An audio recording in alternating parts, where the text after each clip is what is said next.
You're just a toy soldier."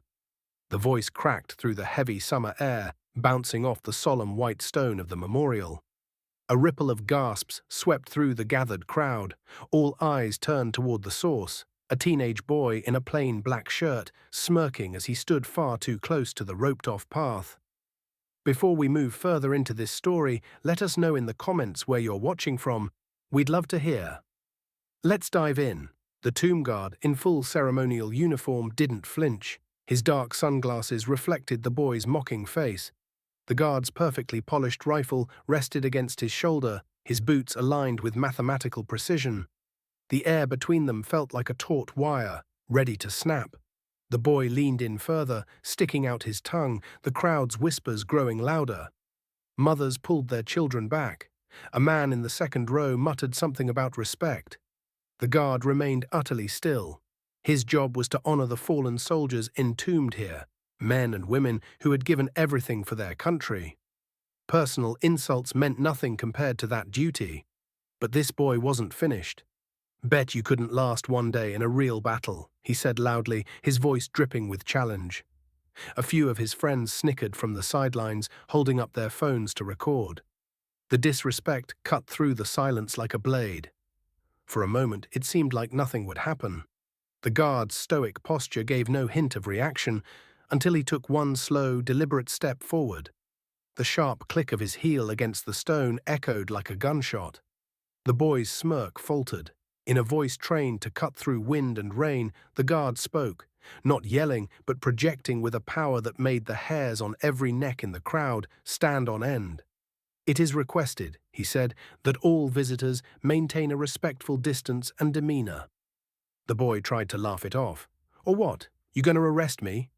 His voice cracked slightly, betraying a flicker of unease. The guard didn't answer. Instead, he took another precise step forward until the space between them was measured in inches. He didn't break formation, didn't drop his rifle.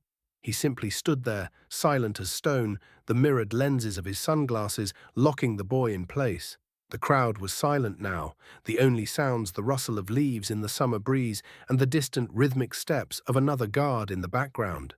The boy's friends had stopped laughing. Cameras were lowered. Then the guard spoke again, his tone steady but weighted with history. "Behind me lie those who gave their lives for you to have yours. Show them the respect they earned." The words landed like a punch. The boy's bravado drained away.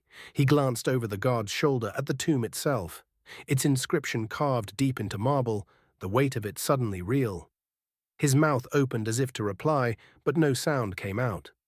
Slowly, awkwardly, he stepped back toward the rope line, and then, in a moment no one expected, he muttered, "Sorry." It was quiet, but the guard heard it. The crowd heard it.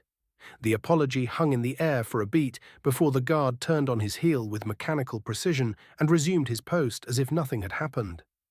The boy's friends didn't tease him this time. They just followed as he walked away, his shoulders hunched, avoiding the eyes of the crowd. A woman in the front row dabbed her eyes. A veteran standing near the back gave the guard a subtle nod of gratitude. One older man stepped forward to the rope, whispering to his grandson about the tomb guard's duty. How they march 21 steps, pause 21 seconds, and guard this place in every kind of weather, without fail, without rest. Rain, snow, blistering heat. It doesn't matter. The watch never ends. The boy glanced back one last time. The guard's back was to him now, rifle against his shoulder, stride unwavering. For the first time that day, the teenager saw not a toy soldier, but a man carrying a weight most people would never understand. The rest of the ceremony went on without incident. The crowd stayed quiet, reverent. Even the boy lingered at the edge, watching until the changing of the guard was complete. And when the new sentinel took over, his movements just as precise, the boy lowered his head. As people began to leave, a murmur passed through them, not of gossip or judgment, but of something deeper. They had all just witnessed a lesson in dignity and restraint. The tomb guard had not humiliated the boy.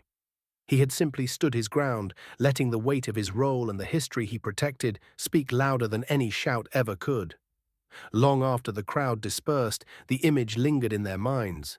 A soldier's silent discipline meeting youthful arrogance, and discipline winning. not by force, but by the unshakable presence of honor.